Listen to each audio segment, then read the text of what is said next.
Hello guys, welcome back to the MedEd YouTube channel.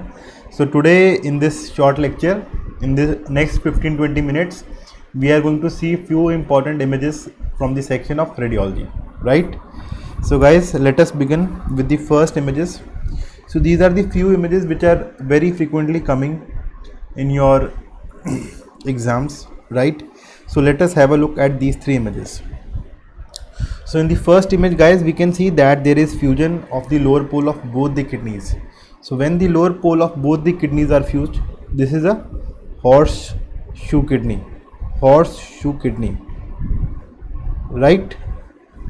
When there is fusion of the upper pole of one kidney with the lower pole of the other kidney, right? Upper pole of one kidney is fused with the lower pole of other kidney. That is a case of cross-fused ectopia. And in the third image, what we can see? In the third image, we can see that there is fusion of upper pole and the lower pole of both the kidneys. Fusion of upper pole and lower pole of both the kidneys, and this is a pancake kidney. Right? Fusion of both the upper and lower poles. Now, what is the investigation which is being shown to us? So this investigation, it is a IVP image. So many students ask me, what is IVP? Okay, in IVP what we do, we give intravenous contrast to the patient, and after giving intravenous contrast, we take an X-ray of the patient at 5 minutes, 10 minutes and at 15 minutes, right? So what happens after some time, there is excretion of the iodinated contrast into the ureters. So this IVP image, it is used to look at the ureters, to look at the pelvic calyceal system. And what we can see in this image, we can see that there are two ureters. So these two ureters, these are fusing with each other as they move downwards. So this is an example of bifid ureter. Bifid ureter will drain two pelvic calyceal systems, and it is going to unite with each other as they move downwards, right? So this is a case of bifid ureter. Now moving on to the next images.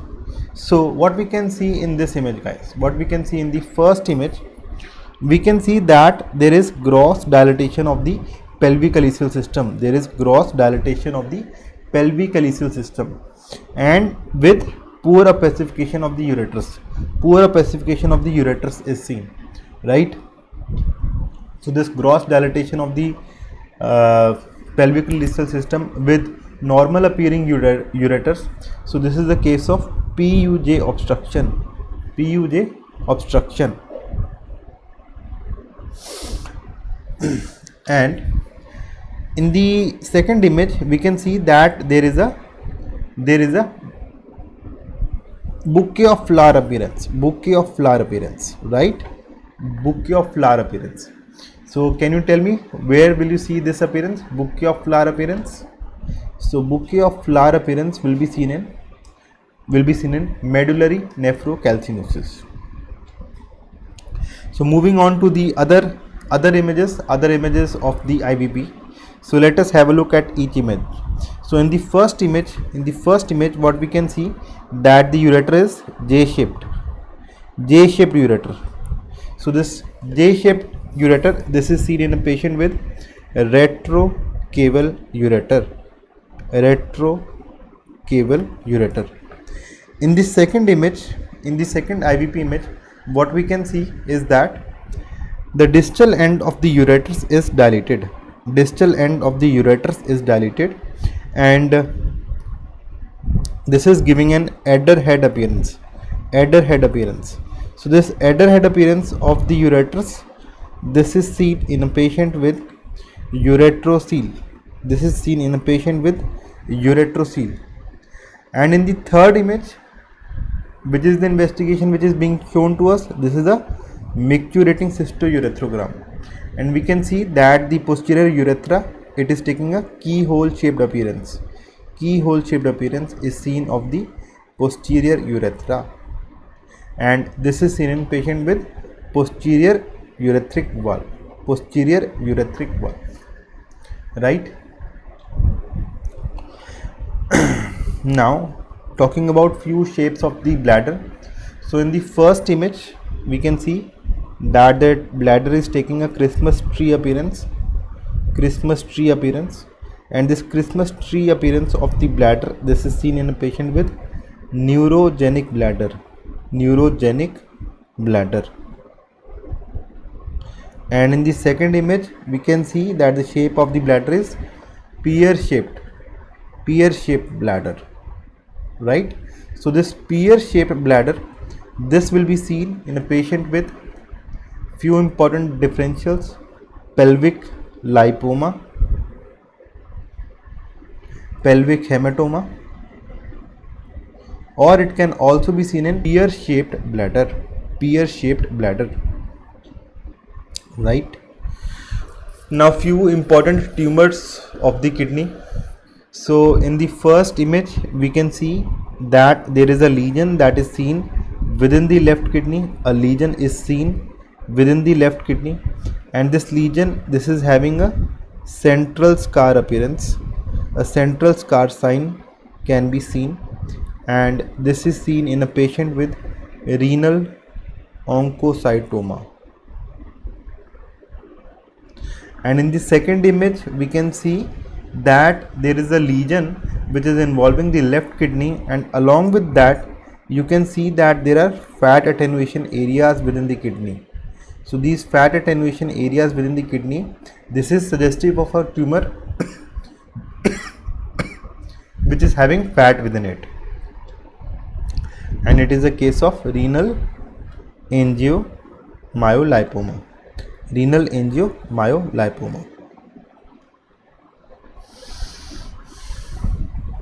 Now few spotters from the section of obs-gynae. So here we can see that the shape of the fetal head or skull, we can say it is having a frog eye appearance. So this frog eye appearance is because of the absence of skull vault, and absent skull vault is seen in a patient with anencephaly, and this anencephaly can be appreciated as early as 11 to 13 weeks. Now few important shapes of the placenta. So if the shape of the placenta is lambda shape, it can be appreciated as, if the shape of the placenta is lambda shape, this is seen in a patient with dichorionic diamniotic twins, right?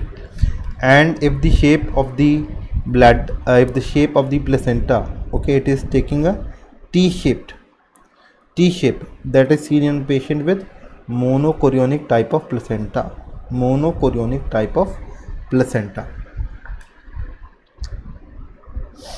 Now you must have read about this double bubble, triple bubble sign on the X-ray images. So these are the ultrasound images of the patient which are showing you a double bubble sign and a triple bubble sign. So double bubble is seen in patient with duodenal atresia, triple bubble is seen in a patient with jejunal atresia, right? Now few images of the fetal skull. So in this first image we can see that this fetal skull, it is taking a lemon shaped appearance, fetal skull. And if you look at the posterior fossa, this is the cerebellum, right? And this cerebellum is taking a banana shape. So banana shaped cerebellum and lemon shaped fetal skull, these are features of Arnold-Chiari. This is because of the herniation of the small posterior fossa and herniation of the brainstem and cerebellum through the foramen magnum, which gives this banana shaped appearance of the cerebellum, seen in patient with Arnold-Chiari malformation. Now look at this image, first image. So we can see that there is a lesion along the right parietal lobe, and if you look at this lesion very carefully, So this lesion, it is surrounded by CSF on all sides. It is surrounded by CSF on all sides. So when a lesion is surrounded by CSF on all sides, it means it is an extraaxial lesion.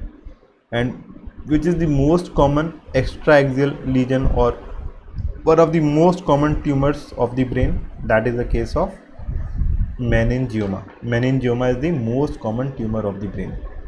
And in the second image, we can see that there is a lesion within the sella and it is taking a figure of 8 appearance.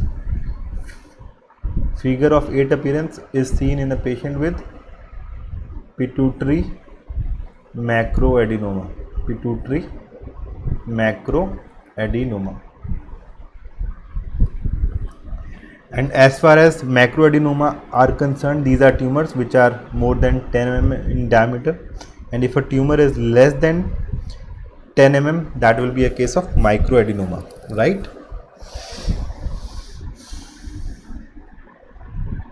Now here these are the post contrast T1 weighted images of the brain, and we can see that this lesion is having a cystic lesion with a mural nodule. So this is a cyst with a mural nodule tumor. So we should know what are the important differentials for cyst with a mural nodule. So important differentials will include your pilocytic astrocytoma, you have ganglioglioma, hemangioblastoma and pilocytic xanthoastrocytoma. So these are the important differentials which you should know as far as lesions which have a cyst with a mural nodule appearance. Now this is a syndrome, and in this syndrome we can see that within the brain there is a cyst with a mural nodule. Most likely it is a hemangioblastoma. On the MRI abdomen images, we can see that there are multiple pancreatic cysts which we can see, and along with pancreatic cysts we can see that there are tumors within the kidney. And in the third image we can see that there is a tumor in the suprarenal location. So this was a case of von Hippel-Lindau syndrome, in which within the brain you can get hemangioblastomas. As far as abdomen is concerned, you are going to find pancreatic cyst, you can find pancreatic neuroendocrine tumor, pancreatic adenocarcinoma. Within the kidneys you can find clear cell type of renal cell carcinoma and renal cyst, and you can also get pheochromocytomas in these patients. Pheochromocytomas can be seen in these patients. Now this is a patient which came with complaints of fever and altered sensorium, and what we can see that there was hyperintensity in the region of insular cortex, cingulate gyrus, and these are characteristic of, and you can see that temporal lobe is also involved. So these features are characteristic of HSV encephalitis. Patient with fever, altered sensorium, hyperintensities involving the insular cortex, medial temporal lobe, then cingulate gyrus, you are going to think of HSV encephalitis. Now here we can see that there is a eccentric dot sign can be seen in this patient. Eccentric dot sign, multiple cystic lesions, and within that cystic lesion there is an eccentric dot like enhancement. So this eccentric dot sign, this is seen in a patient with neurocysticercosis.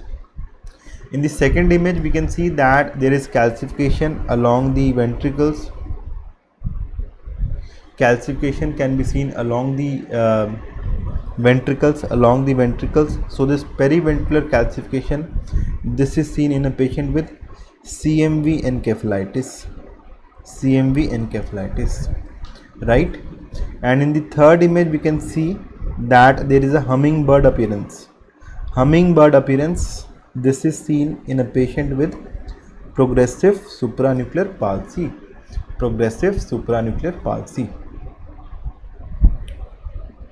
Now talking about few important lesions within the bones. So this is a bony outgrowth from the surface of the bone. Okay, this is also very frequently asked. This is a case of osteochondroma. So this tumor, it has a chance of getting converted to chondrosarcoma. So few important risk factors you should know: pain after skeletal maturity, growth after skeletal maturity, or if the thickness of the cartilaginous cap is more than 2 centimeter, this tumor, it has a chance of getting converted into a malignancy. In the second case we can see, that there is a lesion within the calcaneum of the bone with a central hyperdensity. So lesion within the calcaneum of the bone with the central hyperdensity, this is seen in a patient with calcaneal lipoma. And in the third case we can see that there is a lesion within the epiphysis of the bone, and what we can see is that the growth plates, these are not fused with each other. So when the growth plates are not fused and the lesion is seen before skeletal maturity, we are going to think of chondroblastoma.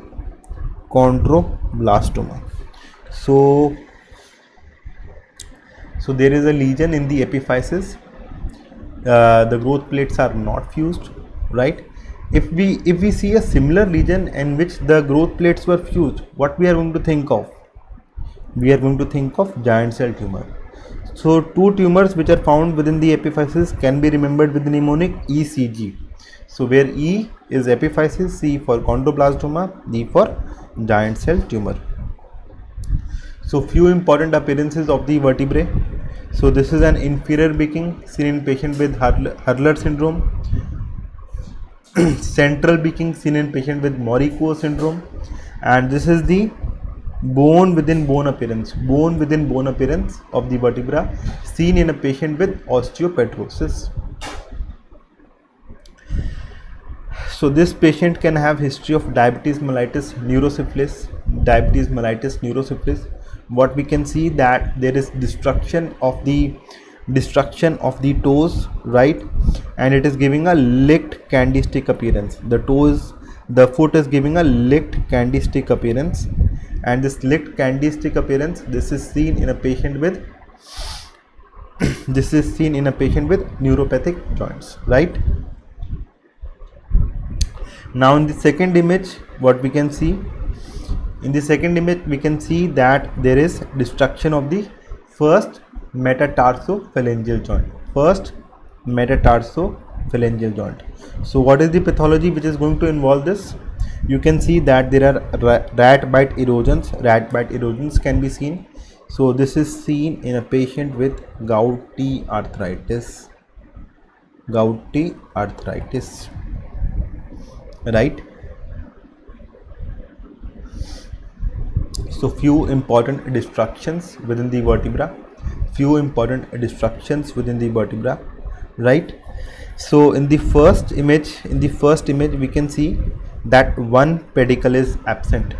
So this is known as winking owl eye sign. So this is again seen within a patient with metastasis to the spine. And in the second patient, we can see these are the normal appearance of the pedicles. In the second patient, we can see that both the pedicles are absent. So this is blind vertebra appearance. And in this image, we can see that there is cortical destruction of the bone, known as cookie bite metastasis, which is seen in patient with lung mets. And in the fourth image, we can see that there is expansion of the bone along with destruction of the cortex. So this is associated with RCC and thyroid mets. Okay, thyroid and RCC mets, right? So last few images, very important images. So in the first image, the patient come in all the three images, the patient is going to come with pain abdomen. So in the first image, we can see that there is collection of free air under the dome of diaphragm. There is collection of free air under the dome of diaphragm. This is seen in a patient with pneumoperitoneum. Free air under the dome of diaphragm, right? So other important signs which you should know, that is regular sign, then you have cupola sign, lever edge sign, falciform ligament sign. In the second image, we can see that there are dilated small bowel loops which can be seen. So loops are considered dilated, small bowel loops are considered dilated when they are more than 3 centimeter in caliber, and large bowel loops are considered dilated when they are more than 6 centimeter in diameter. So this dilatation of small bowel loops, this is seen in a patient with small bowel obstruction, right? And in the last image, we can see that this is an ultrasound image, and in this image there is thickening of the appendix, right? So appendix is considered thickened when the outer wall to outer wall diameter is more than 6 mm.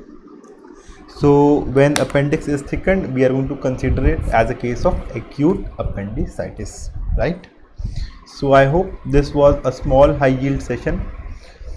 If you further need more such high yield sessions, do let me know in the comment section. Thank you guys.